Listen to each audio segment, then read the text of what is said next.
These days, everyone speaks of leadership development. Leadership has become a catch-all term. It can mean different things to different people. However, a leader must be able to make good decisions and communicate and convince the team to execute it, that is to negotiate. Because every action is a decision and every interaction is a negotiation. What we present here is applicable in your personal life as well. Too often we face conflicts in our personal and professional activities. There are many instances where employees have to negotiate with clients, customers, suppliers, and even with co-workers. Skillfully negotiated agreements will increase satisfaction, provide a calmer workplace, and help you and your team reach their business goals. Think for a moment.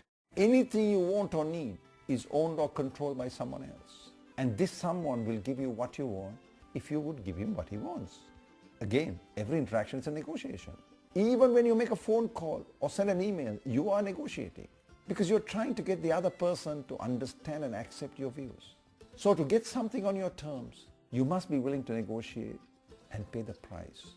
Yes, the price has a price always. Typically it's about money, but not always. In some cases it might be emotions, energy, values, morals, health, stress, image, and even the loss of life. You see, everyone makes a living by selling something. It may be knowledge, product, services, ideas, time, or values. And this buy-sell process involves negotiating. Too often people confuse selling with negotiating. Selling is convincing others to buy your products, services, ideas, etc. And negotiating is agreeing on the terms of the sale. Since people buy from people, a willing buyer and a willing seller must negotiate. Even when buying a fixed price item, you can negotiate time, terms, delivery, service, warranty, etc. I'm certain you feel you're a good negotiator as well. Yes, we can all negotiate to some degree. But don't confuse negotiating with price haggling or bargaining. Becoming a good negotiator takes learning and years of practice. Remember, a negotiation is not adversarial or confrontational. There are no winners or losers. It's a problem-solving process where each party would look across the table and regard the other party as a potential partner. Some of the false beliefs that surround negotiating are, a lawyer is a good negotiator. Not necessarily. Leave the negotiating to your agent, or the subject matter expert should negotiate, and even the supervisor is a better negotiator. Beware of all these false assumptions. What we normally refer to as a negotiation consists of two distinct phases. The strategy phase is where you develop the game plan, and the execution phase is where you play the game. So before you engage in a negotiation, you should try to get a good understanding of the environment. Are there more than two parties? Is a third party intervention likely? Is an agreement required? Are there linkage required? Is it one time or repetitive?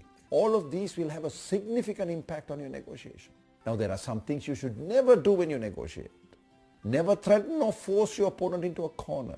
Never rush to show that he made a bad mistake. Never openly challenge him about his motives, even when they appear to be suspect. And never openly demonstrate your superiority or belittle him. No matter how convincing the data, we're dealing with people. And a perceived humiliation will irritate anyone. Remember, you need to reach an agreement. And that takes two parties. You may win the data battle, but it is likely that you will lose the war, the deal itself. What matters is not the concessions you give, but how you make the other side feel. So here are a couple of indispensable rules. Rule number 1 is for buyers and sellers. As a buyer, you should not commit to buy till you negotiate. And as a seller, you should not negotiate without a commitment from the buyer. Rule number 2 is known as the PI rule because of the letters P and I. Separate people from issues and move away from positions to interests. Positions are what the disputants say they want in a negotiation. Interests are the underlying desires and concerns that motivate them. Consider this simple example. David and Tom were fighting over an orange, each demanding the whole orange. It appeared that they would have to settle for half an orange. But then a wise man asked why they wanted the orange. What was in it for each of them? It turned out that David wanted to make orange juice, while Tom wanted the skin to make marmalade. Neither had to settle for half an orange. Now in the real world, USA and China have the same position with regard to North Korea, which is to prevent North Korea from becoming a nuclear threat. But watch out, the two countries have different interests. Now that you have developed the strategy, it's time to play the game. Never underestimate your opponents. It is better to let them underestimate you and drop their guard. Subtly let them know that they cannot get a better deal from anyone, that you are indeed their best option. There are many established negotiating tactics, far too many to cover here. Some of the more frequently used negotiating tactics are good cop, bad cop, high ball, low ball, threats and do, low cost, high value strategy, etc. There will be occasions when you cannot agree on an acceptable settlement and the negotiation has to be terminated. You must prepare yourself for such an outcome. Never start a negotiation without BATNA. Hint that you're open to a compromise, but don't be the first to propose a compromise. Don't give anything without getting something in return. The only exception is when you are developing a relationship. Remember, you will not be able to pull back from an ultimatum. The negotiation will have to end. A trained negotiator knows that as long as there's a willing buyer and a willing seller, there's a good chance of reaching an acceptable agreement. When you negotiate, facts and figures are only a small part of the game plan. Strategy, emotions, personalities, value, ego, timing, sequence, perceived power, the environment, body language, etc. play a much bigger role. If outcomes are critical, leave the negotiation to trained professionals or learn to be a skilled negotiator.